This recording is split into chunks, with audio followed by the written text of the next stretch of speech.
We are back with our next cash up because we're catching up. Get it? Little play on words there with my friend Kyle Van Deusen. Kyle, how are you? I'm excellent. Anytime I get to hang out with you, it's a good day for me. So I thank you so mean, much for having me. likewise. Thank you for being here. I reached out to you because initially was going to invite you onto our um, post status happiness hour, and that just doesn't work for you because you're a man who takes care of his family, and you've got to get kids off buses and dinner started and all those things, which I 100% appreciate. But this topic is so important. I'm like, well, then we got to get it on the calendar another way. So here we are today. Before we dig into today's topic, though, why don't you just, for those people who may not know who you are, I find it hard to believe that there are people who don't. But if they don't know who you are, tell us a little bit about yourself and your project. I'll let you even say the name. There we go. Sweet. Well, thank you so much. My name is Kyle Van Deusen. I run a small web agency here in Richmond, Virginia. I've had it for about 8 years now. Just an agency of one is the way I like to do it. And about 7 years ago, we started a community called the Admin Bar. It's mainly freelancers and agency owners sharing what it's like to run an agency. So all the whining we like to do about clients, what tools are you using, all those kinds of questions. And we've grown that community to about 12,000 people or so. Slowly over time, we have a really good group of folks. And I think what we're going to talk about today is our annual survey, which we call the 2025 WordPress Professional Survey, because naming things is difficult and I can't say agency owner and freelancer. And, so we came up with a Yes. bit of a generic term there, but this is the fourth year in a row we've ran it this year. We had 1,233 people respond to the survey, which is our most ever, and I'm excited to talk about some of the results we found. Yeah, me too. Before we do that, though, tell a little bit more about the admin bar. So I know you've got a Facebook page, a Facebook group. I was part of that group for a long time, and then I was getting your emails, and this is going to sound really dumb, but I didn't realize that at that point that like I could actually pay to join a more inclusive part of the group, which is your Slack channel as well. So the Friday Chaser, is that what you're calling the newsletter on Fridays? Yes, Yeah. yes, ma'am. Okay. That's it. I know it's all like bar themed, which I totally love. I think that's so much fun. Um, and what's the benefit of actually, I mean, I'm not here to try to sell your product or anything, but what's the benefit of being in the Slack group that you've got, the Slack community? Yeah, so everything that's happened with the admin bar basically has just happened by accident. Good coincidences or happy accidents, however you want to look at it, but it's just grown over time. One of the things that we always loved about the group when it first started was like you knew everybody's name, you knew stuff about their agency. We were very familiar with everybody. And just as time goes on and people come in and people leave and the community grows, you lose some of that eventually. And we have a lot of people, if I had it to do all over again, I probably wouldn't build the foundation of my business on top of Facebook of all things. So we have people that also don't want to spend a whole bunch of time in Facebook. So a couple years ago, I had some people that were just asking, like, because of all the content we create and stuff like that, can we send you a tip or whatever, or, buy me a coffee kind of thing. So I ended up setting up what I call our Barfly community, which is essentially a Patreon, except we don't run it through Patreon. So everybody that's a member of that gets access to our Slack channel, which is kind of like the admin bar group of the old days where there's fewer people. There's about 500 people that are a part of that community. And then we do exclusive webinars. We do happy hours every month. We do giveaways and things like that. So I try to pack it with a bunch of value. It's $10 a month. But we try to do lots and lots of stuff to make it well worth it for everybody. Yeah, and it is. And I'm not in that agency mindset anymore. I was freelancer slash agency of one. I used to call myself a marketing agency of one person kind of thing. And by the way, my business card had my title as marketing diva, which I still love. I may go back to that someday. It's kind of good.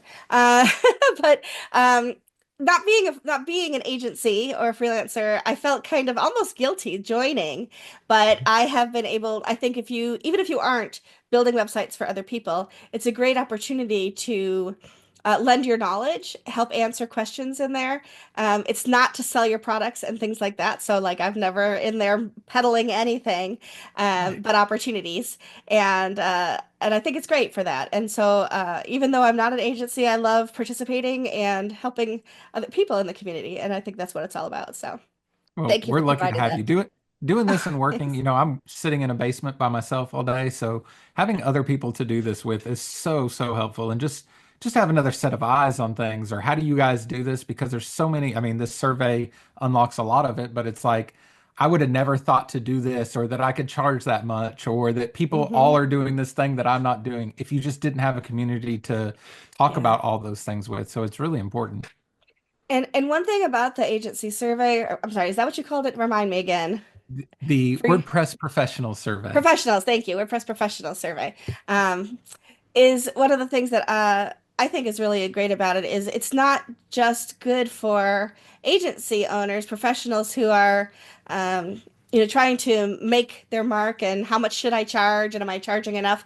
It's also really good for agency adjacent businesses to understand how to market to those people, right? So, and how can we help? What are the pain points that we can help solve within that community to make them more fruitful and make them more successful too?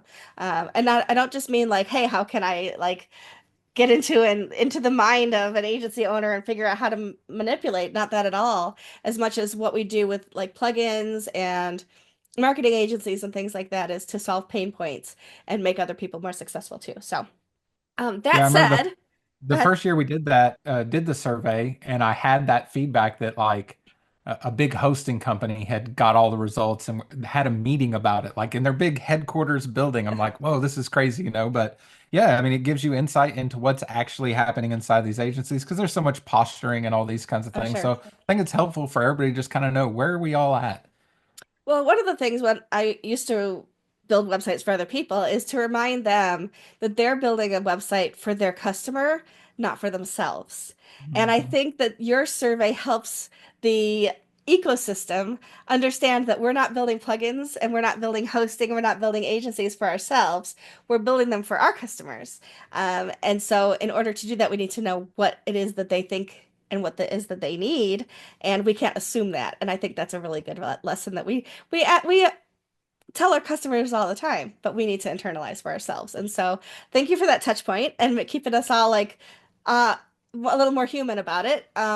That said, though, I really would love to just dive in. So if you want to share your screen, and for those who are listening and not watching, we'll try to describe what we're also looking at.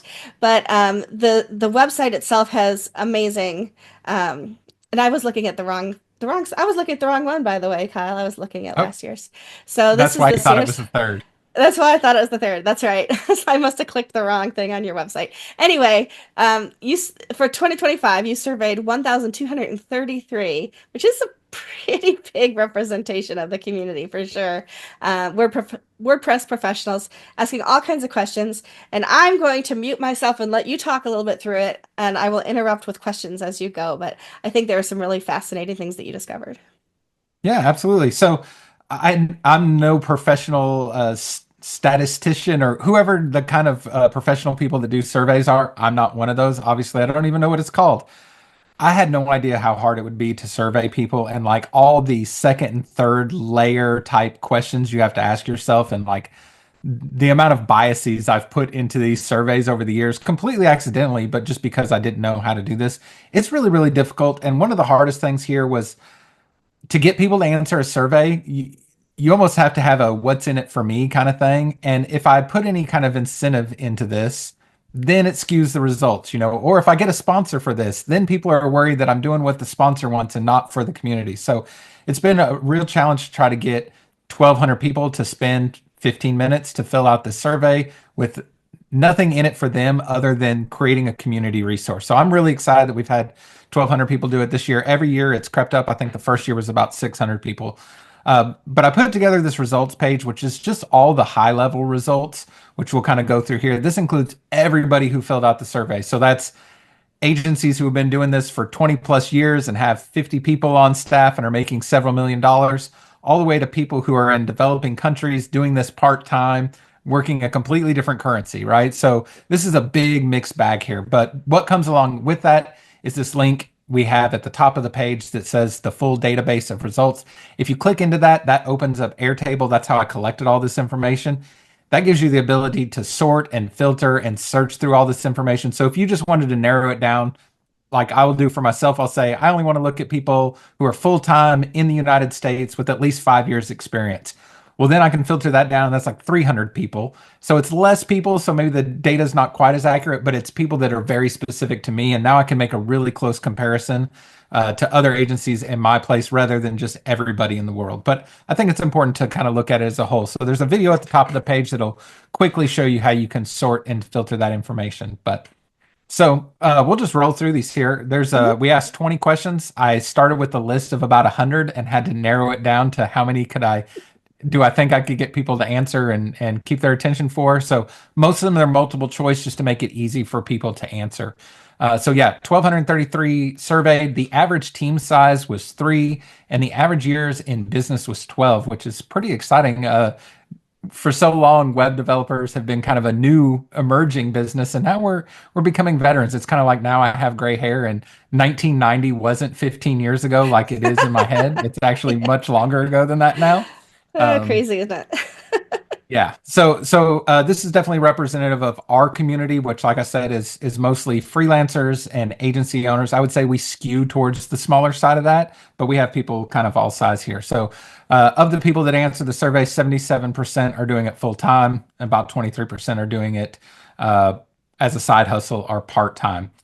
One of the new questions we asked this year, I tried to keep some questions the same every year so we could see how those trends change over time. And the questions that were less trend related, I try to sprinkle in new ones. This was one of the new ones to find out where are people getting most of their clients. Are they local in their community? Are they within their state or province? Are they just within their country somewhere? Are they outside of their country? Most of the people are doing work with people inside their country. That came out to 54.8%, but not necessarily just within their community, which I was actually surprised to find. I would have Mhm. thought that inside my community number would have been quite a bit higher. One of the questions that we've been tracking over time is how would you characterize the overall trajectory of your business? So the three options people had were growing, stagnant, or declining. Right now, we're showing 57% growing, 35.5% stagnant, and 7.5 declining. Those numbers, those growing numbers, have actually come down slightly over time. I want to say last year it was around 62 or 63%, down to 57% this year. I think there's a lot of factors, I don't know how much I should editorialize in the middle of this, but um, Well, you know, I'm I'm guessing there's a couple things in play here. It's not necessarily the same 1,200 people, right? So you're going to yes. have some difference that way, but also there might be demographic information that shows this versus last year as well. So, for example, as we age up, perhaps we're starting to back off on our businesses a little bit, things like Mhm. that. Hard to say for sure. Yeah, and there's all the AI and economy and the drama in Sure. WordPress in the last year. I mean, there's just lots of things. There's a lot more choices when it comes to agencies and how business owners can do this themselves too. So I think all of those things kind of Yeah. factor in. It's this question's a good representation of this, and there's several questions like it where maybe just this data in isolation doesn't tell us a whole lot. But because we've been doing this year after year, now we can zoom out and kind of look at the trend over time. And I think that Hmm. data becomes more and more valuable over time. Yeah. So, So and that along more those than lines, 50% say they're growing. I mean, that's still a really good number, right? yeah, absolutely. Along those lines, do you think you'll still be running your agency in 5 years? We have 66% saying yes, 8.2% saying no, and 25% saying unsure. The yes and no numbers seem pretty clear to me. The unsure is the one that, I wish we could do follow-up questions to all these. I just Hmm. don't think people would spend the time on them, but I would love to know what that unsure is what people were thinking when they answered that. Are they Hmm. unsure because everything's unstable and they're afraid they're not going to be able to do it, or they're just like, you know what, I might be done with this. So I'm not sure Yeah. exactly what that represents, but it's interesting nonetheless. Hmm. How many hours do you work on average per week? So 26%, which was the biggest number we collected in here, are working between 30 and 39 hours a week. Between 40 and 49 hours was at 22%. So most people are working that full-time schedule. Hmm. We do have a few of us. I was in the 70 to 79 or 80 plus category last year, and I have definitely calmed that back this year, which is great. But there is a couple percentage points of people working essentially two full-time jobs within their agency, which is really brutal and hard to sustain for a long period of time. Hmm. Here's a new one we asked this year was, do you require a signed contract for your project? So 44% said always, 45.7% said depends on the type of project, and 10% said never.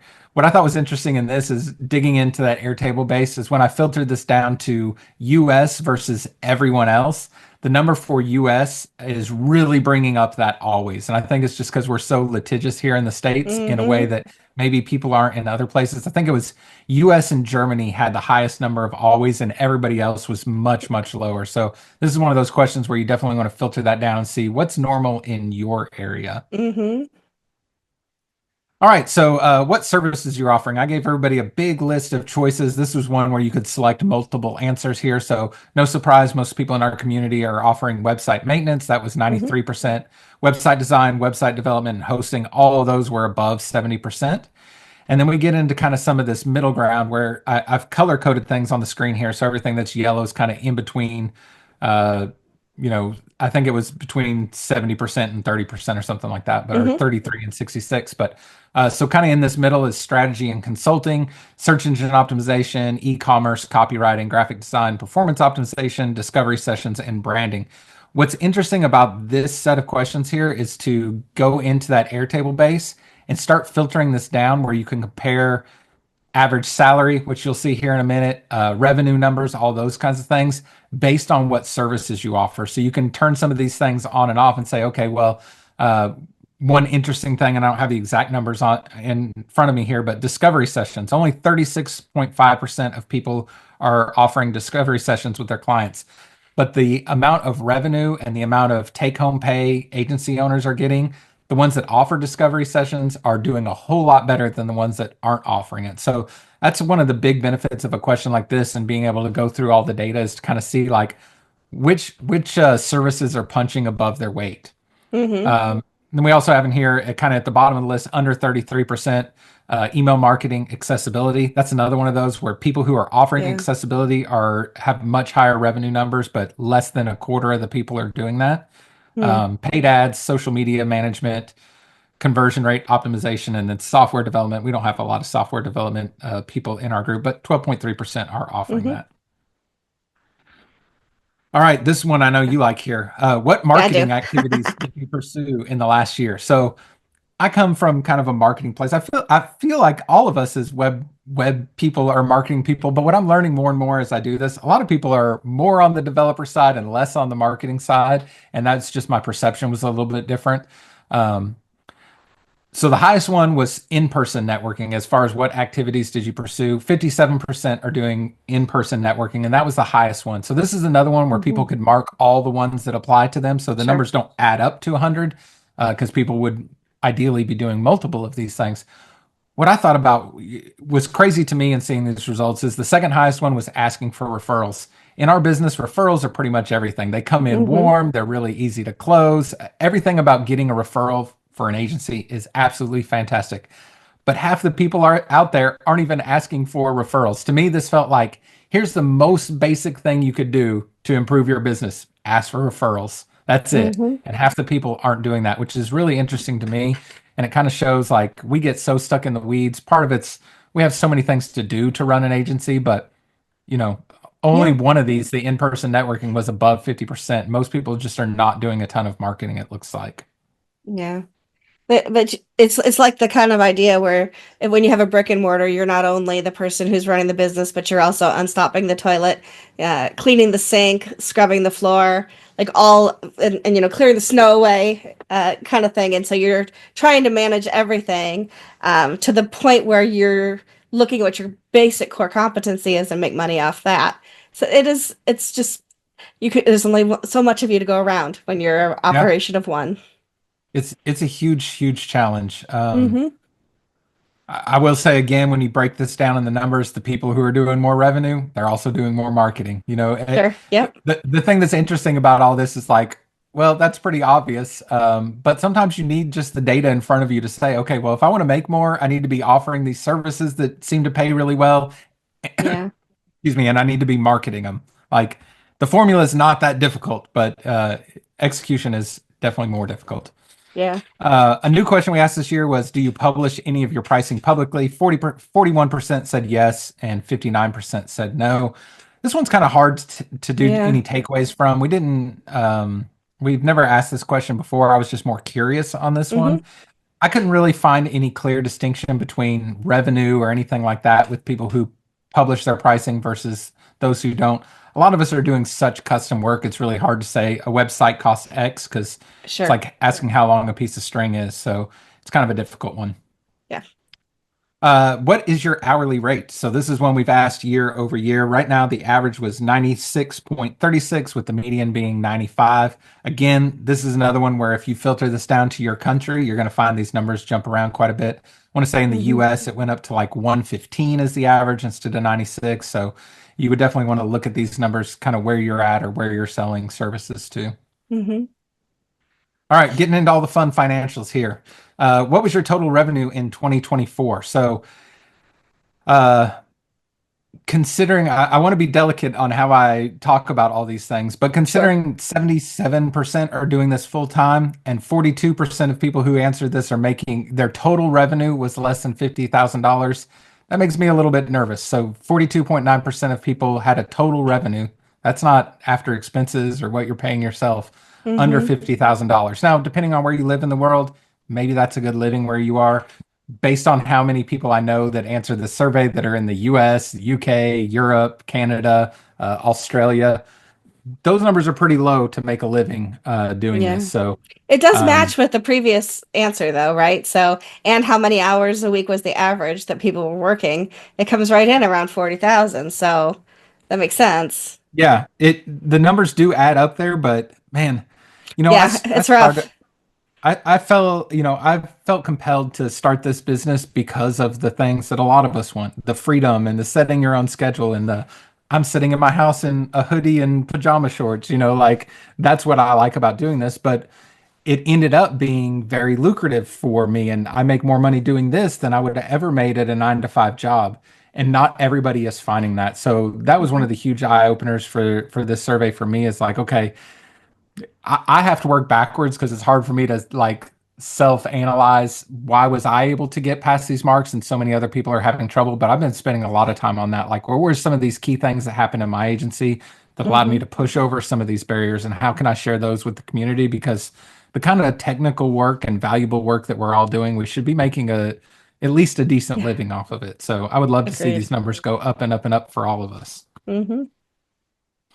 All right, and then this one I've toyed with over the years, which is how much did you pay yourself?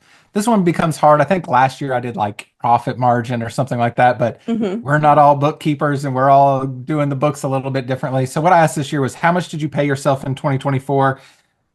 Include your salary, your owner draw, your dividends, your benefits, and I think I even had in parentheses not what you tell the government you paid yourself because so many people are, they try to keep Yeah, their paycheck low so they pay less taxes. Totally get it. I'm sure. not reporting this to the IRS, so your secret's No. safe with me. But I wanted to get a good idea of like, okay, how much could you reasonably assume you're going to make if you had an agency? So again, the numbers were on the low side here, 36% under 20,000, 30% between 20 and 50,000, and then the rest of this, which is, 40% of the people are making more than 50,000 essentially, with only about 7% making 100,000 between 100 and 150,000. So those numbers definitely decline as we go higher and higher there. So a huge one for agencies and businesses like ours is what is your recurring income? The more of that you can have, the better. So you're not living on that roller Sure. coaster of project to project. About 21% are making between 0 and 500, 14% making between 500 and 1,000, and 19% making between 1,000 and 2,500. And those numbers kind of dwindle down from there. We did have, a decent amount of people. All those numbers kind of keep going down and down and down. I'm trying to explain it to the people just listening to this, but uh, the numbers go down like you think they would, and then jump up at 20,000, and that goes up to 6.3%. And I think that's probably the people that have switched over to the website as a service type model, where instead of charging $5,000 for a website, you charge $500 a month for a few years, and that definitely kind of switches that from project income over to recurring income, which Hmm. is definitely helpful for cash flow. So I cannot blame them there. Absolutely. No, not at all. All right. So, what is your average project price? The biggest one in here, the biggest result was 38.2% of people said they were between 2,500 and 5,000. So that's what a good chunk of WordPress websites are going for these days is between 2,500 and 5,000. We had Hmm. 22% that were under that $2,500 mark and 10% that were under $1,000. But it kind of gradually goes down as those numbers get higher and higher. So about 20% were just under 10,000, and 6, 7, 8% are over 10,000. So This there's would not a be an whole lot. this would be Go another ahead. good one that would be good to kind of dig in and see what countries people are paying more or less for. I would imagine you could see some correlation there. Yes, absolutely. And with the services as well, what services Hmm. you offer. Because the people who are, I'll say just offering, but if they're just offering design, development, maintenance, those numbers are much lower than the people that are also offering SEO or any other kind of marketing service or accessibility. Hmm. Like all those skills that make you a little bit more niche than the average agency end up driving those prices quite a bit. So the more, it's not necessarily work harder all the time, but if you can be strategic about what services you offer, there's just some that are going to afford you more income than others will. Hmm. All right, so I think we're out of the financials for there.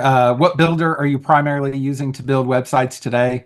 I think we've asked this every year, even though Hmm. some of the builders have kind of come in and out of the list as we see how well they respond here. Since we've Sure. done this, Elementor's always been the leader. This year, they actually got edged out by Bricks. I It's see actually that. interesting to watch the graph over the years. So if we go back to the first year, I think Bricks was like 0.4%. And then the next year it was like 11%. And the next year it was like 20%. And then this year it ended up being 24.4% to Elementor's 24.1. So at least in our community, Bricks has just been growing at such a rapid pace. And Elementor obviously has a million more installs and all those kinds of things. Hmm. But it seems like a lot of people are starting to adopt Bricks. We didn't use just blocks as kind of a generic category like we've done in the past. I kind of picked out some of the ones that I see people talk about more often.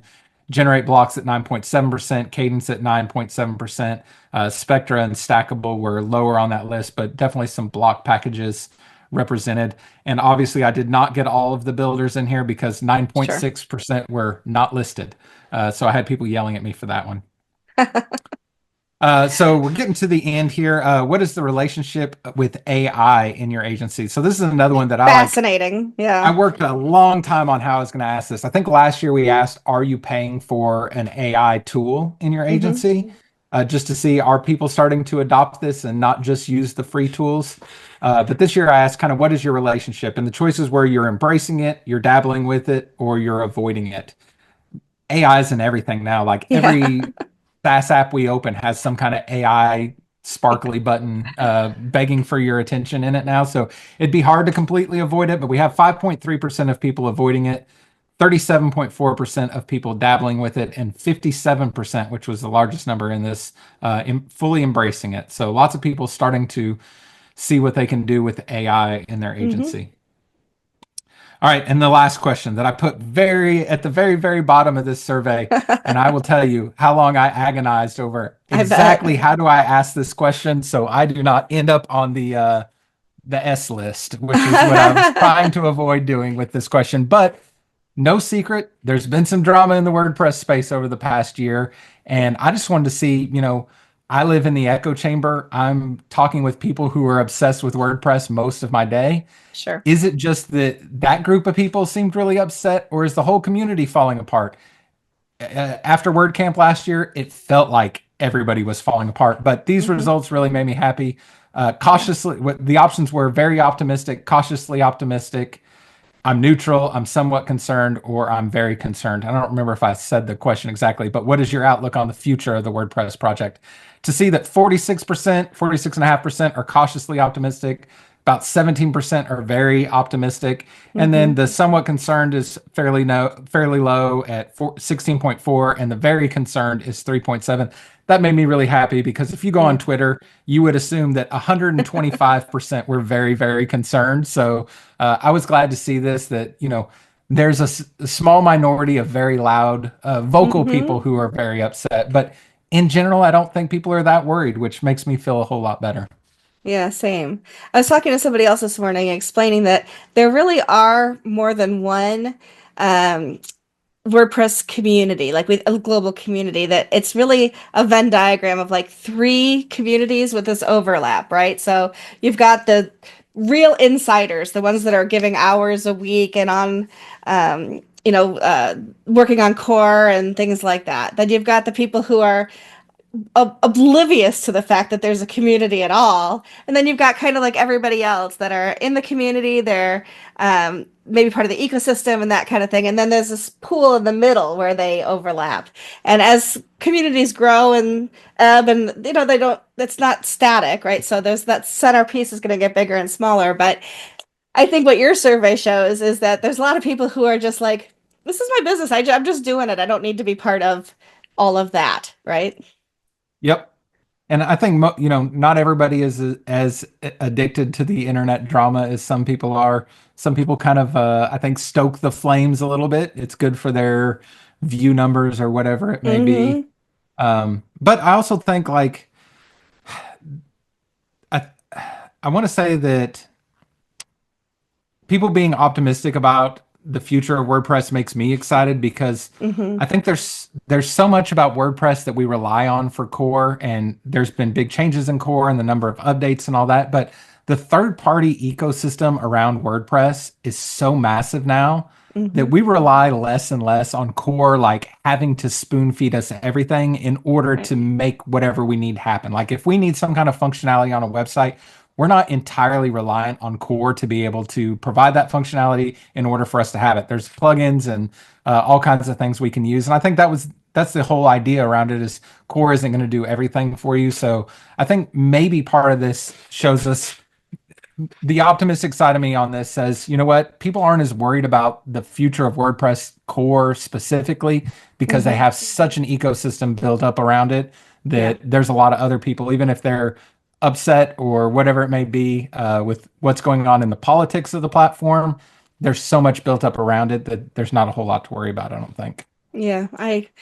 That's always been my take as well. Some of us have been called out for not taking a side, believe it or not.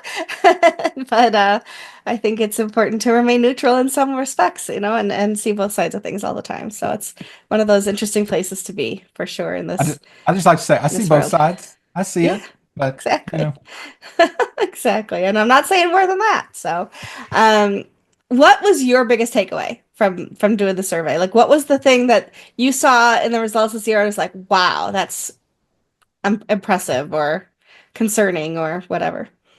yeah, I mean, for me, I think I'm definitely a numbers kind of person, and I'm very into the financials of my business. So looking at all the financials was probably the thing that I focused on the most, and Hmm. really trying to draw those conclusions between like I can't assume that everybody's trying to make $1 million a year or trying to pay themselves $100,000 a year, but I feel like that $100,000 take home pay is kind of a goal that a lot of people who start their own agencies have, right? Sure. They would love to make six figures doing this job. Um, so for, only 7% of people making 100,000, we'll say 7, 8, 9, 10, only 11, 12% of people making that and the rest of the people being below that number. I just want to get that number up. I'm not, I would say I'm disappointed in the fact that what else can I do to help the people who want to grow that number? What else am I not providing through our community that can help people get those numbers higher? Because believe me, the businesses we're out there serving have plenty of money for this. Hmm. They go rent a building for whatever their business is, and they spend $20,000 a month on rent. And we're feeling awkward giving them an invoice for $2,500 for a website. For a lot of Right. businesses, it is a drop in the bucket. And I think part of this is like our part of the opportunity here is the business education for people who are web developers, right? Hmm. Most of us didn't start a web agency because we went to business school and we looked for opportunities and we decided web development, I'll learn that. That's the best business opportunity. Like we made a website for a friend. That friend told somebody else. That person offered us 500 bucks and we were floored that somebody would pay us money to do this thing we've been doing for fun on the side, right? So I Right. think there's a huge opportunity in that business development space in our agency world that I think we can really level up a whole lot of people and get them to where they want to be if they start understanding some more of those like business fundamentals. So that's kind of where my mind's been since the survey started. Yeah, absolutely. And looking at things like how much your revenue is versus how much you're putting into marketing or Mhm. networking. Like you said, like it was what, almost 60% of people were not doing um I know, great, thank you. So yeah, so they did in-person networking and asking for referrals was like just over 50%. Like half of the people that took the survey basically aren't doing any actual like investment in marketing, time or Mhm. otherwise, other than just, you know, hoping that people will find you. And it's not that easy anymore to just be found. So there seems to be a lot of lines that you can draw between the different answers in your different questions, which is very interesting. Yeah, and we really started this community because I connected with somebody else who was a web developer. We weren't really involved in the WordPress space at all. We kind of connected on a project and then hit it off, and we started sharing stuff that was happening in our agency and eventually our financials and all these kinds of things. And both of our businesses really took off at that point because instead of having to learn every single lesson for ourselves the hard way, we were able to learn from one another. And it was Hmm. eye-opening to see, I was charging $1,000 for a website. And he said, well, I'm charging 2,500. I'm like, you can ask $2,500 for a website? And he's like, sure. So I go ask $2,500 for the next website, and the customer says yes. I would have never in a million years done it without the confidence coming from knowing other people were doing it, Yeah, right? So exactly. part of what I hope people take away from this survey is like seeing what's possible. I'm not saying everybody wants to make $1 million or take home 100,000, but whatever your ideal situation is, Sure. I guarantee you can filter out these results and find people doing it. So Yeah. go narrow that down, whatever your goals are, see what those people are doing. Maybe they're doing different marketing than you. Maybe they're offering different services. Maybe they're charging different prices. There's all kinds of things you could be looking at here, but I think the answer to what a lot of people are looking for is in this data if you just dig into it a little bit. You got to go Yeah. beyond the surface level results I just put on this page because once you start sorting and filtering all this information, you could do it literally thousands of different ways.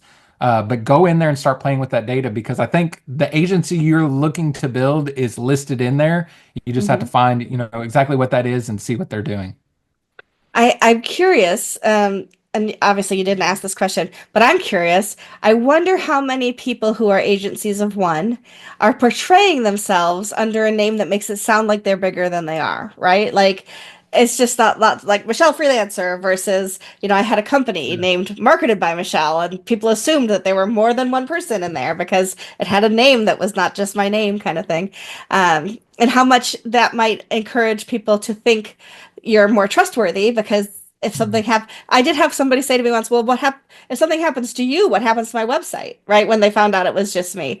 And so I wonder if there's some kinds of those things happening in play as well. So, obviously you could ask 500 million questions and people aren't going to complete a survey like that.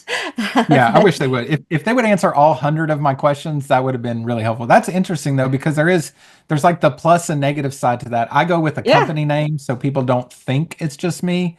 Some right. parts of my website say I and some say we, so it's kind of a Yeah. mixed bag. Now I Yeah. do bring people in occasionally, but there's the reliability, dependability side where somebody might feel more comfortable if they thought there was a team, but there's also the like personal touch that comes with you Hmm. just being your name and like getting one-on-one Yep. attention. So there's both sides to that coin. So Yeah. that would be an interesting thing. I'm definitely going to write that down for next year's survey, and Or maybe we'll just look into it. ask it in the Slack channel and just kind of get an idea of how people, how that might apply and if it's even a question worth asking. I'll do it before this is published. We'll have the I, answer. I have no doubt that that will be true. Very cool. Well, this has been very eye-opening for me as somebody in marketing, and I really appreciated reading through it. Is is this just a survey that you put out to your own community? Is this something you'd like to see the wider community participate in the future? Do you want more people to participate? I would love for more people to participate. Obviously, I mostly just reach the people in our community. I did promote it. We had the survey open for about 3 weeks, 2.5, 3 weeks. So it was on the website. I sent it out in a million emails, and then everybody said, "Oh, Hmm. I didn't see this." Yeah. I would love for more people to participate. The truth is, if you're not connected with the community at all, the chances of you stopping down to fill this out are much slimmer. So my hope is that, the results page tends to get tons of traffic. So Uh, Yeah, our biggest traffic spike day was the day the results came out, and we get lots of new people into the community through that. So I sure. think we can do a good job of making people aware that the survey exists here Hmm. with the results, and then hopefully they'll come back next year and want to participate in it. Like I said, I do my absolute best to try to make this as fair as possible and as open as Sure. possible. There's no sponsorships. Nobody's paying me to do this. I would love it if they would or could because, man, I cannot tell you how many hours this takes. And every year when I Yeah, finish it, I say, I'm never doing this again. And then I end up doing it. But yeah, I just know that I just want this to be a community resource that we can all take something from. And it's not for one person's, purposes or yeah. desires. I had people offer to sponsor it, but I just want this to be, just for us. So hopefully everybody will takes 5 or 10 minutes, come in, do your part, Hmm. and then the more data we have, the more accurate these results are, and the better picture we have painted of what it's actually like running an agency. Absolutely. Well, I think you've done a great job. I want to thank you for sharing it, and I hope that more people will even look at it as a result of me speaking with you today. So, Well, I'm sure they will. Thank you so much for giving me the opportunity. I do really appreciate it. my pleasure. Thanks again, Kyle, and we'll see everybody next time. I don't know who we'll be talking to. If you have ideas of people we should talk to, let me know. But we'll see you then. Thanks.